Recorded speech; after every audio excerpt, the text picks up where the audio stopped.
Morning. US markets के लिए तो मतलब it's called a normal new, मतलब न्यू नॉर्मल हो गया, रोज एक नया हाई, बट बहुत अच्छी अनाउंसमेंट्स आ रही हैं, बहुत ही बड़ी मार्केट से आ रही हैं। बिल्कुल मॉर्निंग प्रियंका, बहुत बड़ी अनाउंसमेंट्स निकल कर आई हैं और जापान के साथ जो अनाउंसमेंट है सबसे पहले मैं सामने रख देती हूँ, क्योंकि अब तक की इसे बहुत बड़ी ट्रेड डील के लिहाज से देखा जा रहा है given the size of Japan. अब हुआ क्या है, ट्रंप ने जापान के साथ अब तक की सबसे बड़ी डील का ऐलान कर दिया। जापान के जो उत्पाद हैं, उनके जो प्रोडक्ट्स हैं, उस पर अमेरिका में 15% का टैरिफ लगेगा। ये बात ध्यान रखिएगा कि इससे पहले इसी महीने जब अमेरिकी राष्ट्रपति डोनाल्ड ट्रंप ने चिट्ठी भेजी थी टैरिफ को लेकर, 25% टैरिफ था, मतलब सीधे 10% की गिरावट की है। लेकिन सामने डील के डिटेल्स क्या है ये भी समझ लीजिए। अमेरिका में $550 अरब का निवेश जापान की तरफ से होगा। यूएस को 90% का यहां पर मुनाफा मिलेगा। कार, ट्रक, चावल और दूसरे कई एग्री प्रोडक्ट्स हैं जिसके लिए जापान अब अपनी कंट्री को खोलेगा, अपनी इकोनॉमी को अमेरिका के लिए खोलेगा।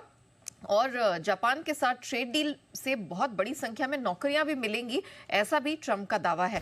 तो ये जो जापान के साथ डील है ये बहुत बड़ी है। इसके साथ कुछ और डेवलपमेंट्स हुए हैं। अमेरिकी राष्ट्रपति डोनाल्ड ट्रंप ने फिलीपींस के इंपोर्ट पर 19% टैरिफ का ऐलान किया है। 9 जुलाई को 20% टैरिफ का ऐलान किया था और अब फिलीपींस जो है उसने अपने मार्केट्स भी अमेरिकी उत्पादों के लिए खोल दिए हैं। 99% इंपोर्ट्स हैं जिस पर फिलीपींस की तरफ से कोई टैरिफ नहीं लगेगा। प्लस एक और डेवलपमेंट भारत के फ्रंट पर देखा जाए तो भारत यूके की जो फ्री ट्रेड अग्रीमेंट है, कैबिनेट की मंजूरी आई है। पीएम मोदी ब्रिटेन की यात्रा से पहले ये मंजूरी आना बड़ी डेवलपमेंट है और कल लंदन में प्रधानमंत्री मोदी ये डील साइन करेंगे।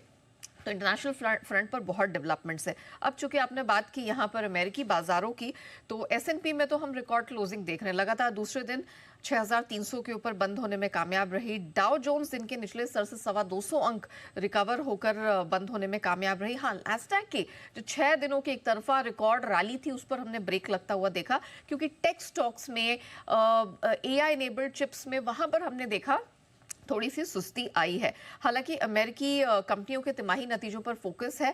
आज का दिन इंपॉर्टेंट होगा क्योंकि टेस्ला, माइक्रोसॉफ्ट के नंबर्स आएंगे और इसी हफ्ते S&P 500 की कुल 85% कंपनियां अपने नतीजे जारी कर देंगी। तो ये हफ्ता अमेरिकी कंपनियों के लिए, अमेरिकी स्टॉक बाजार के लिए नतीजों के लिहाज से इंपॉर्टेंट है। गोल्ड सिल्वर में बड़ा एक्शन है।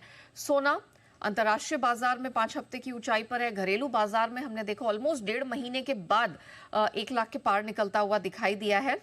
1 लाख के ऊपर क्लोजिंग भी हुई है।